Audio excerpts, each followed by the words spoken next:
कृष्ण गोविन्द गोविन्द गोविन्द कृष्ण गोविन्द गोविन्द गोविन्द कृष्ण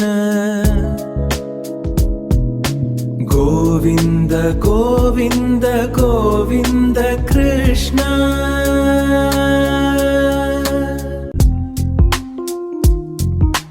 பாரம் தாழாமலே பார்மடந்தையும் பிரம்மதேவனை முன்னிட்டு கொண்டு பார்க்கடல் சென்று பரமாத்மனின் பாதகமலங்கள் போற்றி நின்றாள்.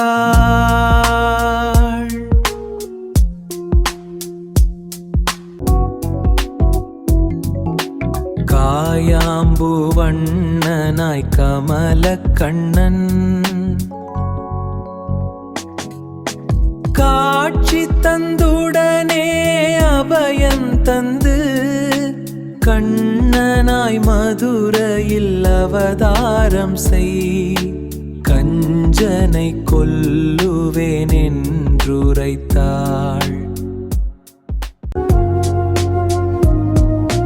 மணிமாட மதுரை வீதியிலே மணமக்கள் ஊர்வலம் வந்திடவே மணமகள் தேவகி 8வது பிள்ளை மரணம் தருமென்று வானொலித்ததா. அது கேட்ட கம்சனும் கோபங்கொண்டு அறிவாளை ஓங்கி வெட்டுவேனென ஐயா வேண்டாம் இவள் பெற்றிடும் பிள்ளை அளிப்பேன் என்றுரைத்தான் வசுதேவன்.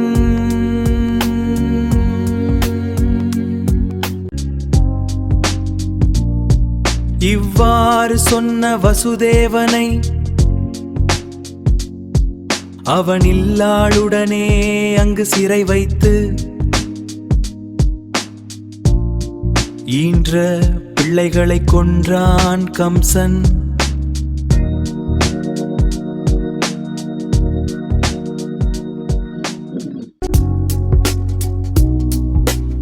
ஆவணி மாதத்தின் தேய்பிறையில் அட்டமி திதியில் ரோஹிணியில் அண்ணலும் பிறந்தான் அழகான சிசுவாய். ஆயர்பாடியில் கொண்டு வீடுமென்றான்.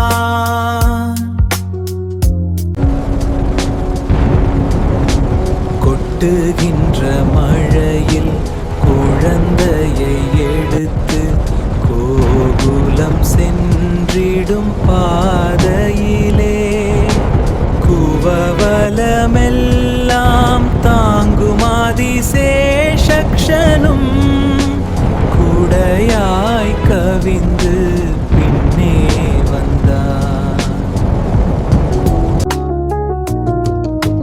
பெருவெள்ளம் பெருக்கெடுத்த யமுனை நதி பெருமாளை கண்டு பயந்தொடுங்கி பெருமையுடன் நல்ல பாதையும் தரவே பிரேமையுடன் கோகுலம் கொண்டு சேர்த்தான்.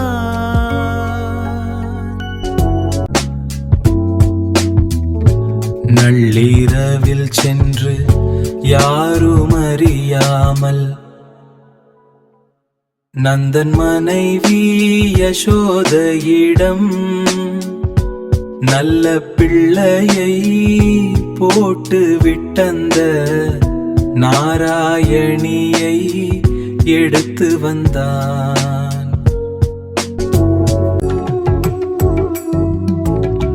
பெண்ணும் பிறந்த செய்தியும் கேட்ட பாவியும் வந்து வாளையும் ஓங்கி பாவை வெட்டிட எண்ணினானந்த பராசக்தியோ மறைந்து போனாள்.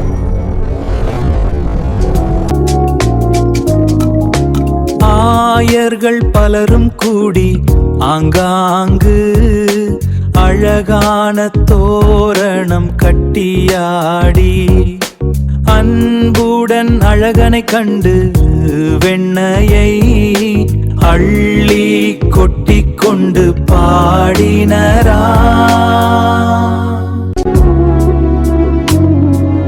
மாணிக்கம் வைரம் மரகத பச்சை மணிகள் பலவும் பதித்து செய்த மங்கள தொட்டிலில் ஆய்ச்சிய சோதை மாயனை வைத்து மயங்கி நின்றாள்.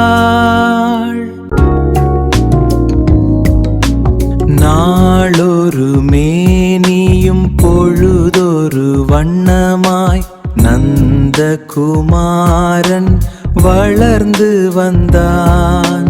நாரிகள் யாவரும் கூடி குலாவி நாளெல்லாம் கண்ணனை கொண்டாடினர். பேயுருவாயந்த பூதனையும் பாலகனை தேடி இங்கு வந்தாள். பாலுடன் விஷத்தை கொடுக்கவே அவள் பஞ்ச பிராணனையும் குடித்து விட்டான். சினங்கொண்ட கம்சனும் சிந்தித்து பார்த்து சகடாசுரனை அனுப்பி வைத்தான். சக்கர பாணியும் அவனை அறிந்து சரண கமலத்தால் சாடிக்கொன்றான். சுழல் காற்று வடிவாய் திருநாவர்த்தனும் சுற்றி கொண்டு வந்து மண்ணை தூவி சும்மாயிருந்த நம் கண்ணனை தூக்கிட சுக்கு நூறாக்கினான் அவனை கண்ணன். 12 மாதங்கள் கடந்த பிறகு பாலகனுக்கு பெயர் வைத்திடவே பெருமையறிந்த கர்க்கமுனிவரும் பலராமன் கண்ணனென பெயர் வைத்தார்.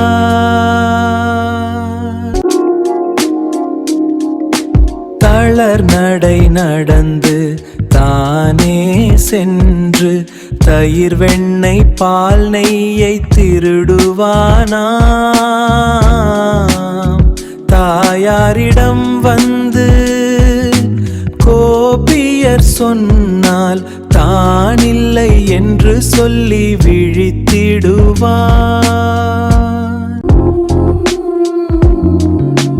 கண்ணனின் குறும்புகள் கேட்ட யசோதை கண்ணினுன் சிறு தாம்பால் கட்டினாளாம். கட்டிய உரலுடன் தவழ்ந்து சென்று கவடு மரங்களை தள்ளிவிட்டான்.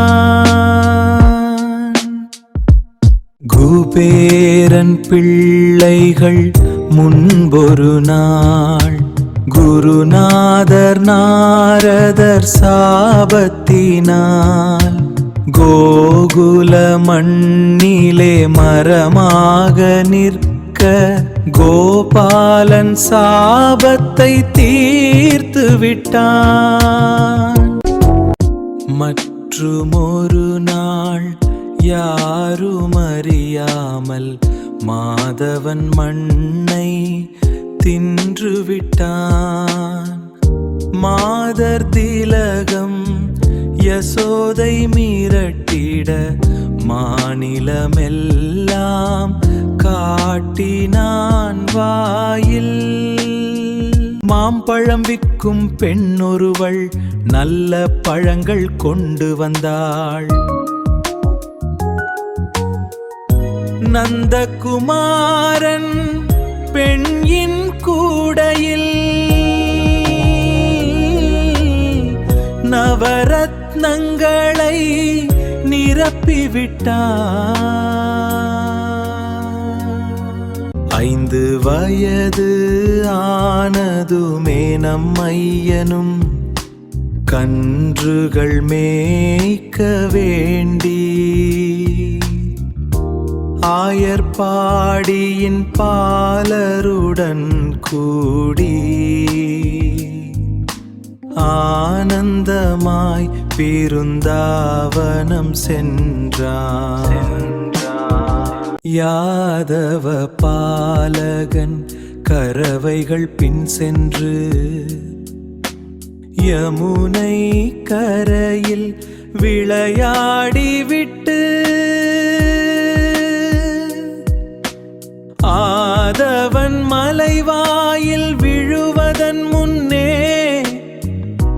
ஆர்வமுடன் கோகுலம் திரும்புவானா.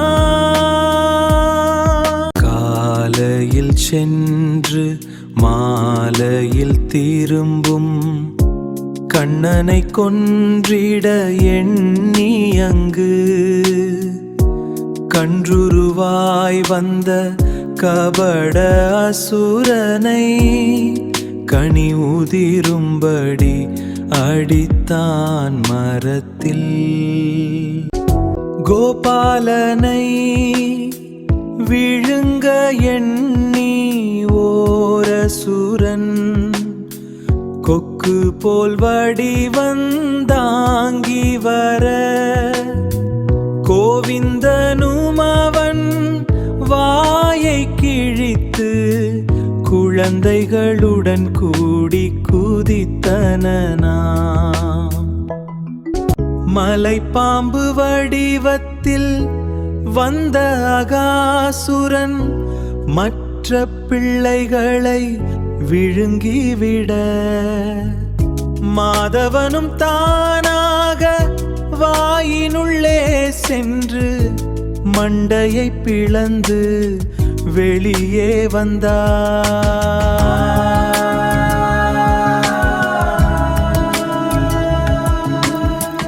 நண்பருடன் கூடி யமுனை கரையில் நந்தகுமாரன் அமுது செய்ய நான் முகன் கன்றுகளை ஒளித்து வைத்து நாரணன் மாயையில் மயங்கி நின்றார். கழுதை வடிவத்தில் கத்திக் கொண்டு வந்து காலால் உதைத்த தேனுகனை காலையும் வாலையும் பற்றி சுழற்றி கனிகள் உதிர அடித்தான் மரத்தில். காளியன் விஷத்தால் இறந்து போன கரவளை காப்பாற்றி கண்ணபிரான் காளியன் தலையில் களிநடம் புரிந்து கடல் நடுத்தீவுக்கு அனுப்பிவிட்டான்.